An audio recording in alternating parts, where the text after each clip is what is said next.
بسم اللہ الرحمن الرحیم۔ آپ کو لے چلتے ہیں آج اسلام کی سب سے پہلی مسجد قباء کی زیارت کے لیے۔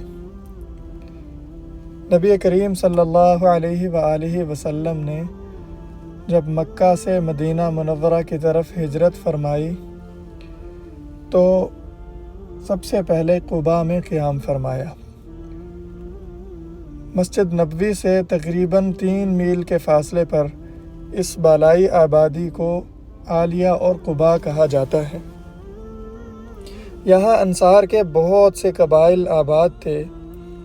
حضرت عمر بن عوف رضی اللہ تعالی عنہ کا خاندان سب سے ممتاز تھا۔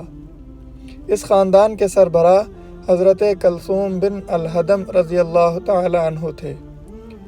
آپ صلی اللہ علیہ وآلہ وسلم ان کے گھر ٹھہرے تو اس قبیلے کے تمام افراد نے خوشی و مسرت میں نعرہ تکبیر بلند کیا۔ یہ فخر ان کی قسمت میں تھا کہ کائنات کے سب سے عظیم انسان ان کے مہمان ہوئے۔ نبی کریم صلی اللہ علیہ وآلہ وسلم کا قباء میں 4 دن یا 14 دن قیام رہا۔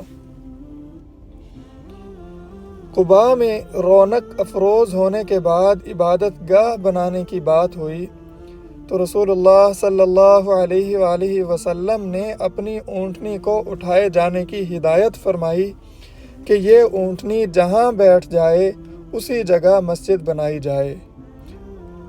اونٹنی جہاں بیٹھی وہیں یہ مسجد تعمیر ہوئی۔ یہ جگہ حضرت کلثوم بن الحدم رضی اللہ تعالی عنہ کی تھی، جہاں ان کی کھجوریں سکھائی جاتی تھیں۔ اس مسجد کے بہت سارے فضائل ہیں کہ یہ مسجد اسلام کی سب سے پہلی مسجد ہے۔ اس کی بنیاد خود رسول اللہ صلی اللہ علیہ وآلہ وسلم نے رکھی۔ پیارے آقا صلی اللہ علیہ وآلہ وسلم نے اس کی تعمیر میں عام مزدوروں کی طرح حصہ لیا۔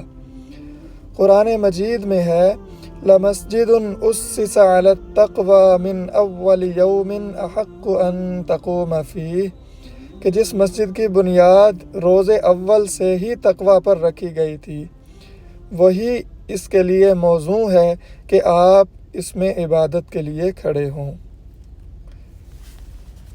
نبی کریم صلی اللہ علیہ وآلہ وسلم کا معمول تھا کہ ہفتے کے دن فجر کی نماز مسجد نبوی میں پڑھ کر اشراق کے نوافل مسجد قباء میں آ کر ادا فرماتے۔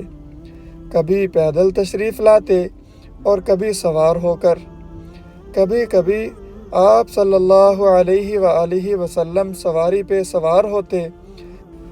جان نثار اصحاب رضی اللہ عنہم پیدل آپ صلی اللہ علیہ وآلہ وسلم کے ارد گرد چلتے۔ یوں محبت اور شان سے ہفتہ کو آپ صلی اللہ علیہ وآلہ وسلم قباء تشریف لاتے۔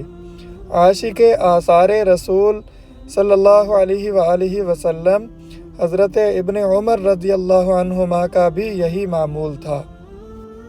خلفائے راشدین کا بھی اس سنت پر سختی سے عمل رہا ہے۔ حضرت عمر رضی اللہ عنہ کا قول ہے کہ اگر یہ مسجد قباء کی بجائے صنعاء یعنی یمن میں بھی ہوتی تو بھی خدا کی قسم میں ہر ہفتے کو وہاں پہنچنے میں تأمل نہ کرتا۔ اس کی فضیلت یہ ہے کہ نبی کریم صلی اللہ علیہ وآلہ وسلم نے فرمایا جو شخص باوضو ہو کر آئے اور اس میں کوئی نماز یعنی 2 رکعت نفل بھی ادا کر لے تو اس کو مقبول عمرے کا ثواب ملے گا۔ تو جو حجاج کرام زائرین کرام یہاں مدینہ منورہ حاضری کے لیے آتے ہیں وہ کوشش کریں، اللہ رب العزت نے وسعت دی ہو تو کوشش کریں کہ روزانہ باوضو ہو کر آئیں، فرض نماز مسجد نبوی شریف میں ادا کریں اور اس کے بعد جب بھی فرصت ملے پیدل آنا چاہیں تو پیدل کا بھی خوبصورت راستہ بنا ہوا ہے، پیدل بھی آ سکتے ہیں، وہی راستہ جہاں سے پیارے آقا صلی اللہ علیہ وسلم تشریف لایا کرتے تھے، پیدل بھی آ سکتے ہیں، سواری پر بھی آ سکتے ہیں۔ تو یہاں ضرور حاضر ہوں، مسجد قباء میں 2 رکعت نفل ادا کریں اور مقبول عمرے کا ثواب پائیں۔ اللہ رب العزت ہم سب کو یہاں کی بھی بار بار حاضری نصیب فرمائے۔ آمین ثم آمین۔